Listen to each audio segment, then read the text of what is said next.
Alhamdulillah nahmaduhu wa nasta'inuhu wa nastaghfiruh wa na'udzu billahi min syururi anfusina wa min sayyiati a'malina. May yahdihillahu fala mudilla lahu wa may yudlil fala hadiya lahu.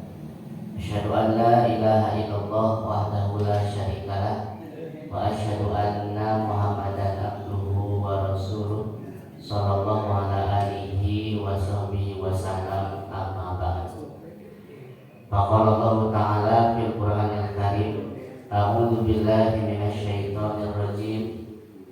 Wal yakhshal ladzina law taraku min khalfihim dzurriyyatan dhi'afa khaufu 'alaihim falyattaqullah wal yaqulu qawlan sadida.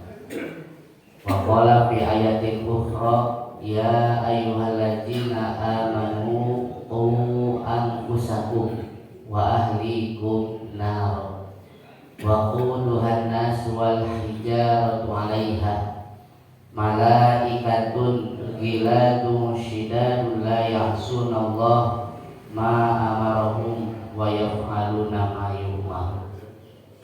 Bapak-bapak jamaah salat subuh dan majelis taklim Masjid Al-Aniyah, bagaimana kabarnya, sehat Pak? Ibu benar aja. Alhamdulillah di subuh pagi hari ini Allah Subhanahu wa Ta'ala masih memberikan kita jatah usia. Dengan jatah usia tersebut, bapak-bapak, ibu-ibu kalau ada termasuk saya, masih bisa melaksanakan kewajiban kita selaku orang-orang beriman, yakni melaksanakan sholat subuh, juga bertolakul ilmi demi meningkatkan iman, ilmu dan amal soleh kita semua.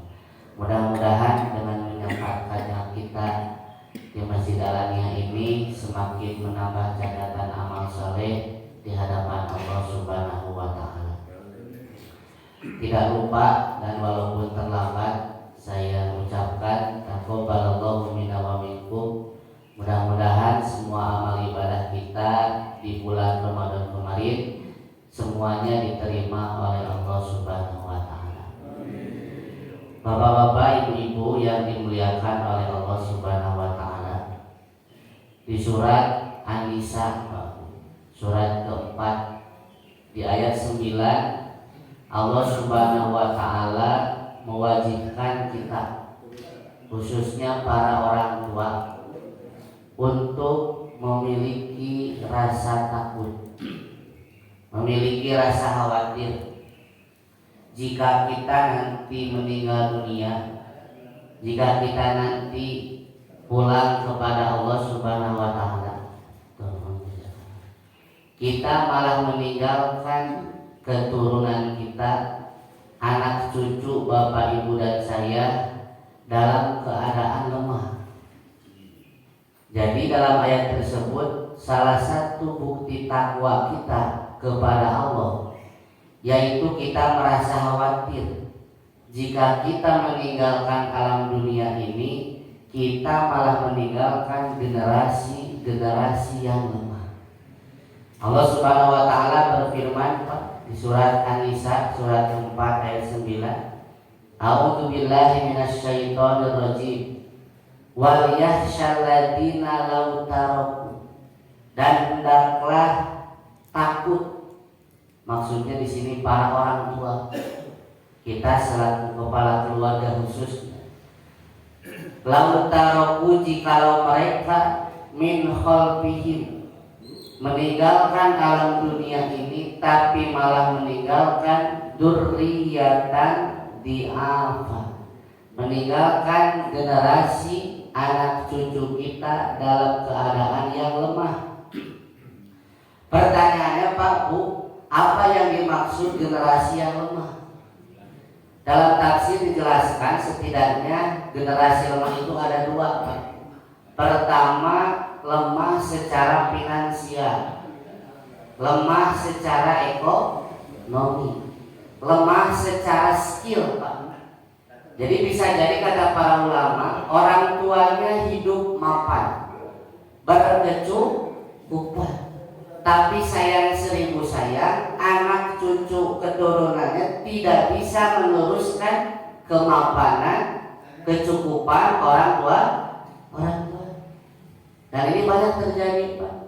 Keluarganya berasal dari keluarga yang kaya raya, namun sayang seribu sayang, anak cucunya itu tidak bisa meneruskan kemapanan tersebut. Gara-gara apa?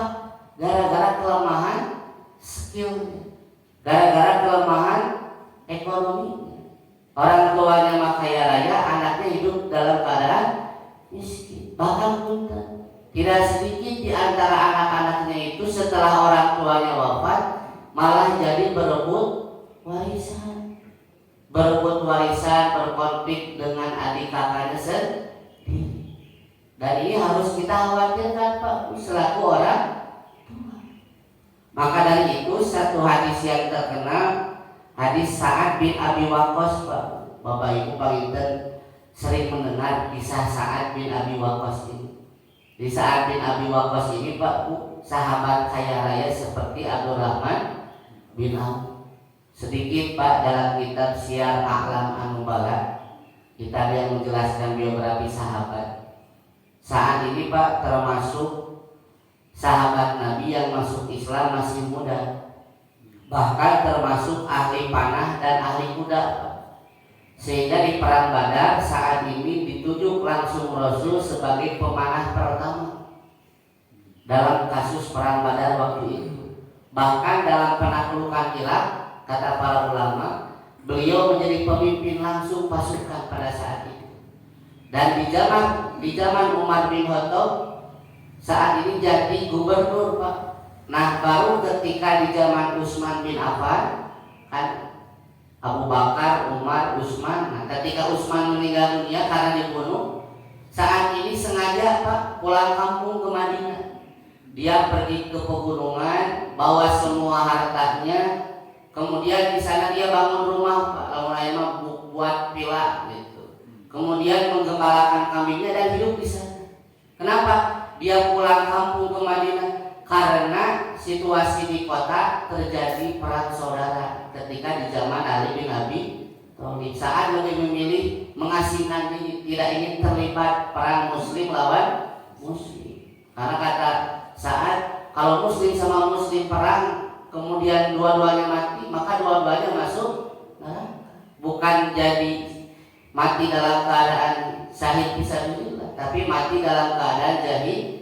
Nah, saat ini pergi, Pak, pulang maksudnya ke Madinah, bawa sebuah hartanya, bangun rumah di sana, bahkan menggembalakan kambing. Nah, pada saat sakitan, Pak, bertepatan dengan haji wada, nah, dijelaskan dalam hadis, saat ini sakitnya sakit parah, Pak. Muncul orang Sundama tedamang parna, terus ketiasa nana segala dirinya, Pak. Buang air kecil di sana, buang air besar di sana.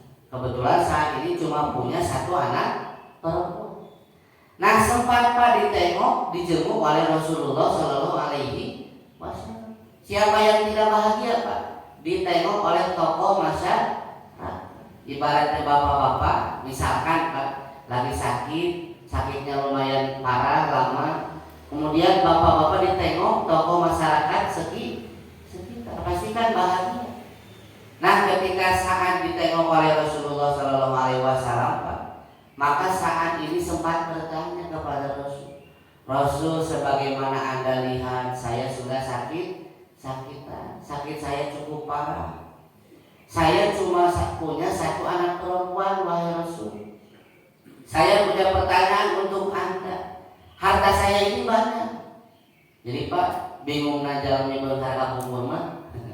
Jadi harta bingung mereka di mana. Rasul, sebagaimana Anda lihat, harta saya banyak, tapi saya sudah sakit-sakitan. Saya punya satu cuma anak perempuan. Kira-kira boleh tidak saya sedekah 2/3 harta saya untuk disedekahkan kepada orang lain? Maka terkenal dalam hadis, Rasul menjawab, Pak, lah, tidak boleh. Lalu saat bertanya kembali, Pak, kalau begitu setengah bagaimana? Boleh tidak saya sedekahkan setengah harta saya kepada orang lain? Cerdik Rasul ya bingung kata. Maka kata Rasul sekali lagi Pak, lah tidak boleh. Terakhir saat bertanya, pasulusu, kalau begitu gimana kalau sepertiga? Sepertiga dari harta saya boleh tidak? Saya sedekahkan kepada orang. Maka Rasulullah SAW menjawab, Pak Bu, pasulusu wasulusu kasir. Boleh kalau sepertiga. Sepertiga itu sudah cukup banyak. Kata Rasul, karena engkau meninggalkan keluarga engkau dalam keadaan cukup, mapan, kaya raya, itu lebih baik daripada engkau meninggalkan mereka dalam keadaan miskin, serba kekurangan sampai mereka meminta-minta pada orang. Lewat hadis tersebut kata para ulama, itulah yang dimaksud kita harus takut ketika kita meninggalkan alam dunia ini. Kita malah meninggalkan anak cucu dalam keadaan lemah secara finansial. Contohnya, naudzubillah banyak kita meninggalkan utang. Utangnya bukan hanya di perorangan tapi juga di lembaga. Sehingga nanti jadi tanggung jawab siapa Pak? Ahli waris. Banyak kasus terjadi seperti itu Pak. Warisannya hanya habis untuk dipakai bayar utang, tapi alhamdulillah saya itu, walaupun anak-anaknya juga membutuhkan.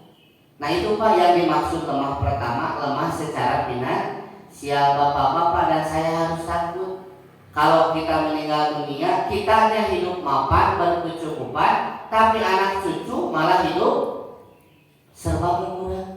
Dan itu kata Allah harus ditakuti oleh kita sejak masih hidup. Nah yang kedua, bapak-bapak yang dimuliakan oleh Allah Subhanahu wa Ta'ala, yang tidak kalah jauh lebih penting, yaitu kata para ulama, kita harus takut ketika kita meninggalkan alam dunia ini, kita malah meninggalkan anak cucu dalam keadaan lemah secara keimanan, lemah secara ilmu agama. Mungkin bapak-bapak hari ini baca berita banyak.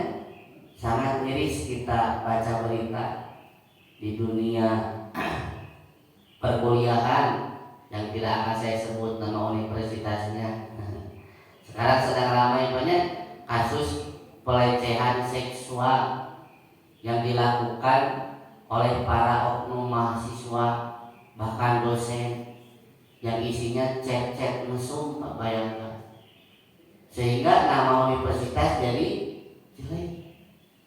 Padahal mereka itu orang-orang yang mengambil jurusan hukum. Coba Pak, bagaimana bayangkan kalau itu teh anak-anak kita, naudzubillah kita. Jadi anak-anak yang seharusnya jadi generasi-generasi penerus malah mencoreng nama baik universitasnya, mencoreng nama baik keluarga.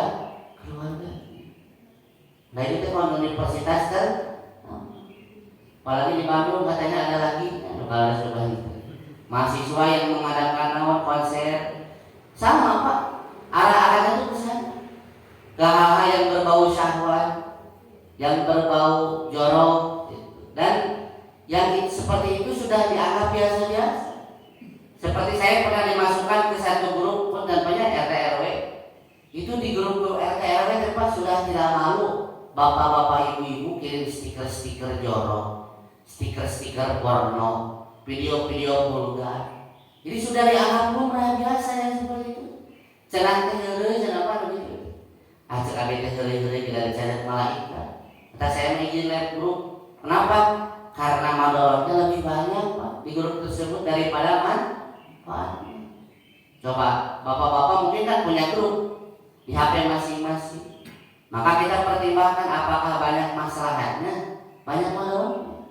Kan beda-beda grup banyak. Ada yang isinya kajian ilmu, terus ada yang menyampaikan. Tapi ada yang ngirim teh saudara teh yang kurang bermanfaat. Bahkan ada yang tadi menjuru ke arah-arah yang berbau syahwat. Nah, yang kita miriskan Pak kalau itu terjadi pada anak cucu kita. Pernah Pak, punten ini pengalaman pribadi. Saya malam-malam jam 11:30 ditelepon. Kebetulan saya jadi imam masjid Pak di daerah Cisanten. 11:30 Pak Ustadz bisa ke rumah kayak naon, mata masih ngantuk Pak karena baru mau tidur jam 11-an. Pak Ustadz, ini ayah kami meninggal dunia, kami sudah coba ke DKM terdekat, tidak ada respon, mungkin sudah pada terlelap tidur. Bisa tidak Pak Ustadz kesini? Ya karena panggilan umat banyak, dulu oke, dijunjung. Sambil saya wudhu dulu, saya ucapkan salam. Alhamdulillah Pak, mereka dari keluarga kaya raya gitunya, orang yang bertujuh Pak. Saya masuk ruang depan itu Pak, terpampang punten anak pertama sampai anak kelima, sarjana hukum gitu. Salut dari jero hadan. Mudah-mudahan nabi dia bisa gitunya ngeliatin budak tapi enggak itu jero hati gitu Pak. Nah kemudian saya tanya, mana ayahnya? Tuh di kamar Pak Ustaz. Kemudian saya tawarkan, barangkali ada anak-anaknya yang laki-laki yang bisa temani saya memandikan si bapak untuk yang terakhir kali. Saya pun Pak miris dengan jawaban anak-anaknya dengan yang mengatakan, Pak Ustaz punten, kami tidak bisa memandikan jenazah. Bahkan punten Pak Ustaz, abi mah cenah sieun teu wantu. Aduh ceuk Pak, eta abi kadang bahas kitu. Kumaha lamun eta keluar di budak abi ke. Coba Pak bayangkan, anaknya banyak laki-laki jadinya. Saya minta sok 1-2 orang atuh bantuin mandi ngamandian si papa terakhir kali.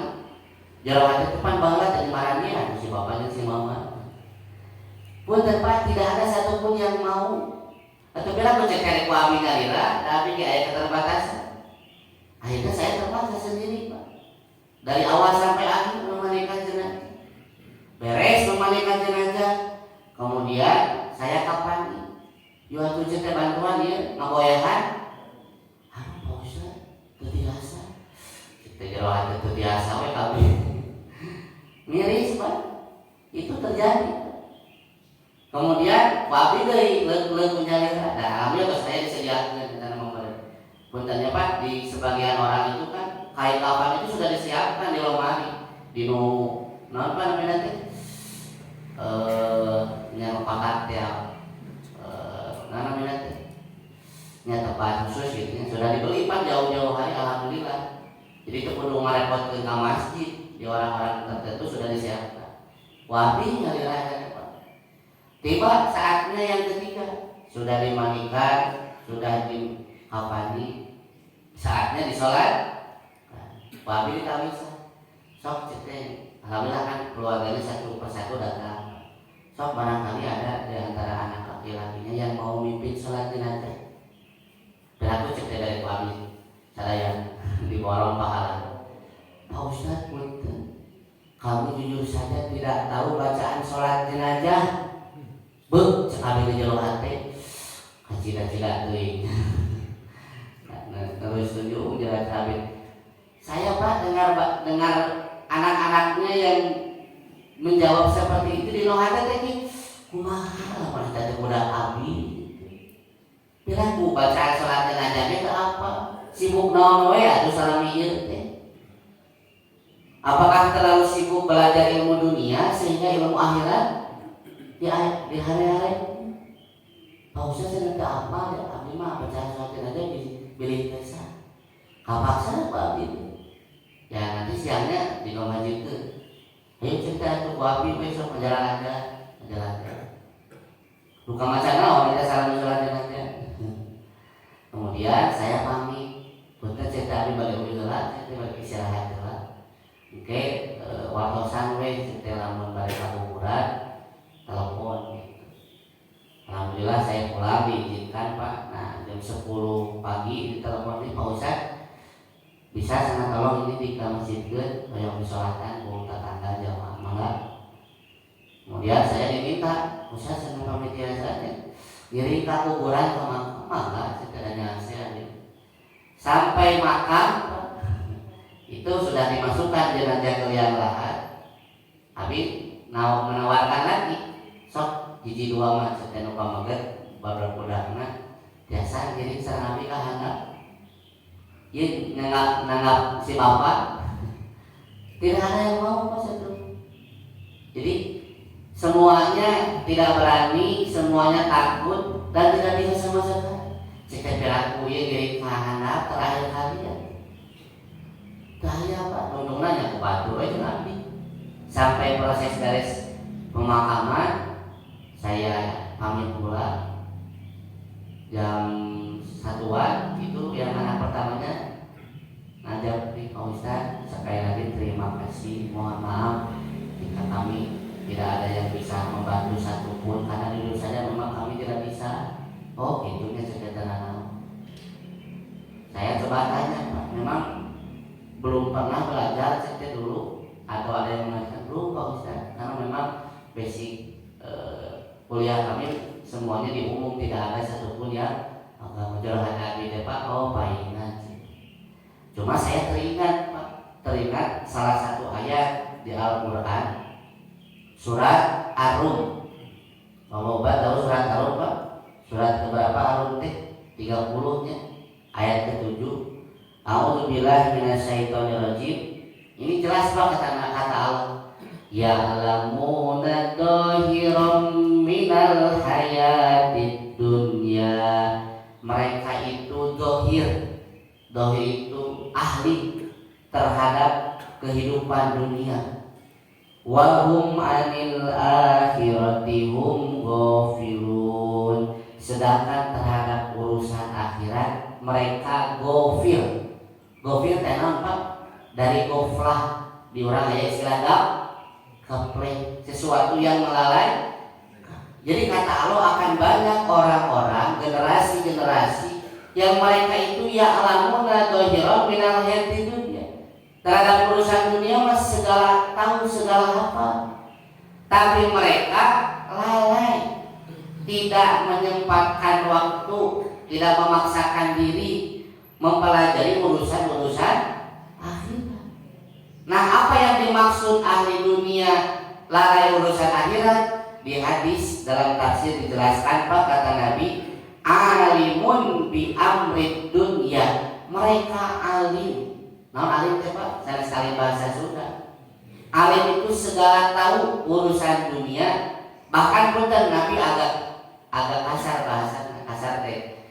Prota jahilun bi amril akhirah. Jahil. Nah, jahil itu Pak, bodoh atau toloyo dalam urusan akhirat, dalam urusan agama. Beda apanya Pak, aya bodoh atau toloyo, ada aya bodoh alemo. Bapak apa eta istilah eta di Sunda? Namun bodoh atau toloyo mah teh hayang apa? Teu mentingkeun ngaji teh ka masjid. Nya.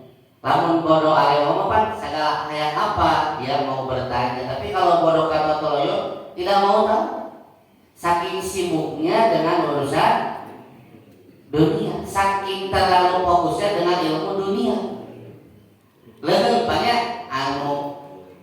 sibuk dengan ilmu dunia, tapi ilmu akhirat juga sambil itu dipelajari. Tapi ini mah gara-gara terlalu sibuk dengan fokus satu ilmu dunia, ilmu umum, ilmu agama yang dasar-dasar pun tidak tahu, pandiri satu.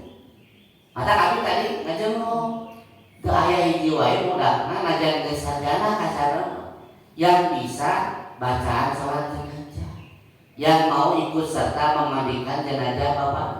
Abi mah jeung geurahan teh jutek kumaha lamun eta teh budak abdi. Nah itu Pak pesan dari Allah, takutlah kalian para orang tua kalau kalian meninggal dunia malah meninggalkan generasi-generasi yang kaya orang tua para siapa budakna berbuat warisan.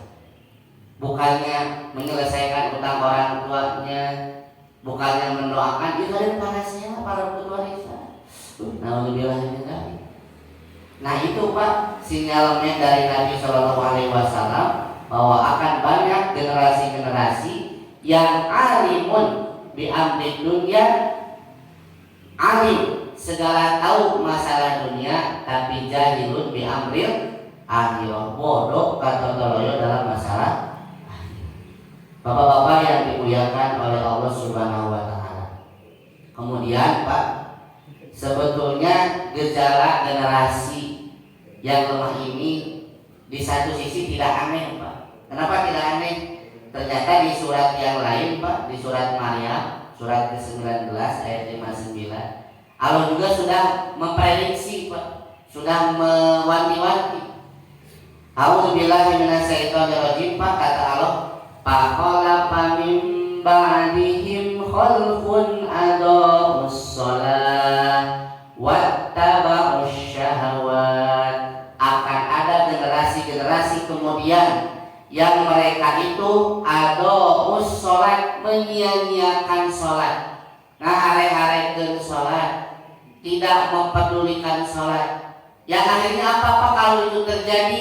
Wattaba'us syahawat, mereka malah mengikuti hawa nafsu. Jadi Pak, jawaban jelas dari Al-Quran, kenapa sampai ada generasi-generasi yang lemah? Jawabannya satu sebetulnya, karena mereka sudah tidak perhatian terhadap yang namanya sholat. Kalau sholat sudah tidak dijadikan prioritas utama, maka otomatis syahwat mereka mudah bergelora, mudah menguasai dirinya. Walaupun mereka itu puntennya tadi kasarnya para akademisi, para mahasiswa aktivis, tapi kalau sholatnya sudah tidak becus, punten Pak, maka akan lahir generasi-generasi yang tadi yang lemah. Bahkan kata Nabi Shallallahu Alaihi Wasallam Pak, nah ini yang agak ngeri. Bukan kata Nabi, kata para ulama, salah satunya Al Hasan Al Basri.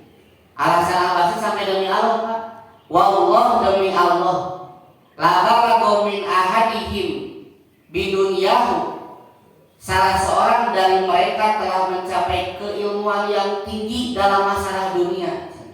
An yuqalliba dirham ala doprihi fayuhbiruka biwajhi, sampai-sampai mereka mampu memberitahukan berat sebuah mata uang, sehingga mereka bisa membalikan uang tersebut pada ujung kuku. Maksudnya akan banyak generasi-generasi yang sangat ahli terhadap dunia. Tapi kata Hasan Al Basri Pak, wa mayusinu an yusalliya, tapi mereka tidak becus dalam hal melaksanakan sholat. Sholat hanya dikerjakan seadanya saja. Kalau di surat Al-Maun hanya formalitas, hanya gerak, hanya doa dan bacaan. Jadi Pak, tidak ada ruh setelah. Makanya punten Pak, punten bisa. Jangan aneh mahasiswa hari ini dia mahasiswa di Universitas Islam, jurusan ngambil jurusan keislaman, tapi punten masih pada pacaran, masih tidak malu bawa pacarnya ke rumahnya sendiri. Dan yang saya miris punten, orang tuanya saja seolah-olah membiarkan. Kamu lamun malam minggu punten, itu masih banyak seharusnya di keluarga-keluarga kaum muslimin. Karena pacarnya bilang, bapak ibu izin mau main sama si Neng malam minggu aja teh Pak. Punten ya. Gara-gara bapak ibu teh disogok dengan beberapa makanan, biasanya makanan apa Pak? Martabak manis, biasanya apa? Martabak asin. Bapak ibu teh mangga gitu. Seolah-olah tidak berdosa, padahal mereka belum sah secara agama, belum sah secara negara. Punten waktu itu di mana keimanan bapak ibu dan saya? Sehingga lumrahnya tengah tahun. Bahkan ada yang pulangnya malam jam 10, jam 11, biasa-biasa. Bapak-bapak dan saya kan ke apa? Kita udah awewe urang teh di kumaha wae di luar sana. Punten hari sagapan di ciuman. Di kita itu sudah biasa Pak Ustaz. Tenang. Nah ini jelas Pak, kalau dalam hadis orang tua seperti ini disebut dayus.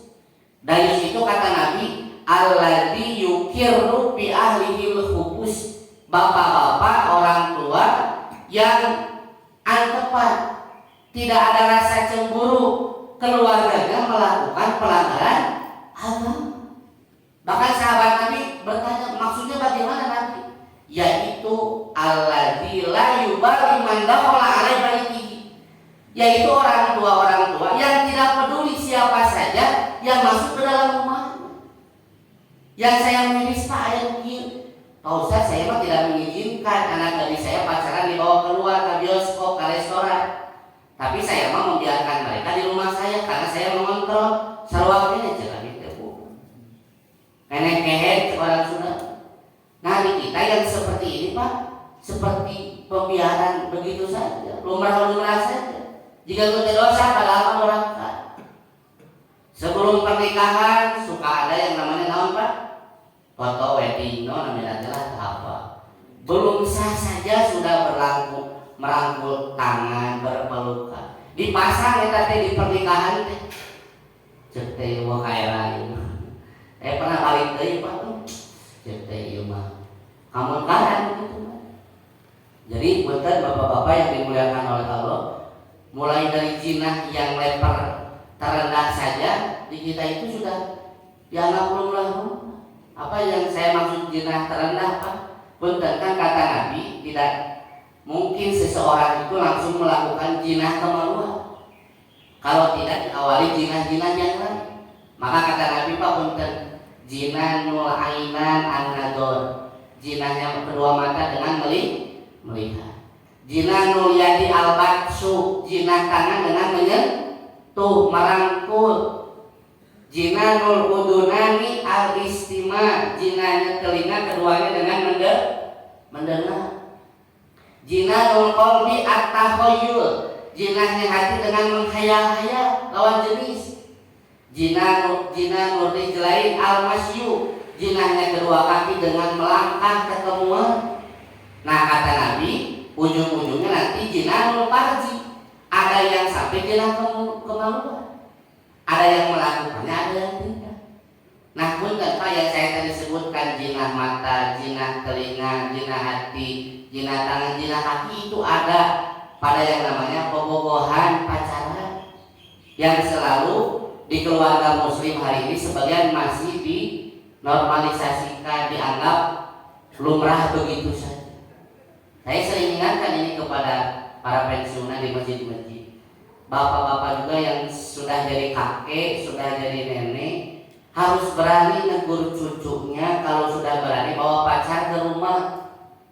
Jangan sampai bapak ibu teh jadi cadel, non cadel teh keluh Pak lidah ini teh untuk menegur cucu sendiri. Gara-gara apa Pak? Banyak orang tua yang sudah jadi tidak tegas Pak dalam amar ma'ruf nahi munkar kepada anak cucunya. Gara-gara apa?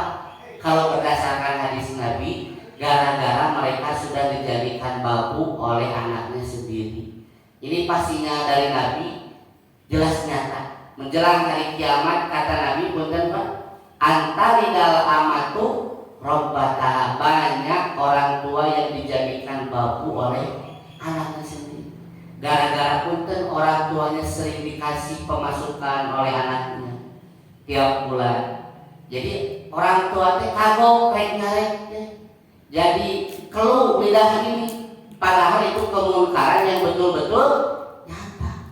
Nah ini Pak, mudah-mudahan tidak terjadi pada keluarga kita semua. Kita berlindung kepada Allah Subhanahu wa Ta'ala agar anak cucu keluarga kita tetap dikokohkan iman akidahnya oleh Allah Subhanahu wa Ta'ala, menjaga semua aturan-aturan Allah Subhanahu wa Ta'ala, tidak terbawa arus kebanyakan orang yang sudah terjerumus pada dosa dan kemungkaran.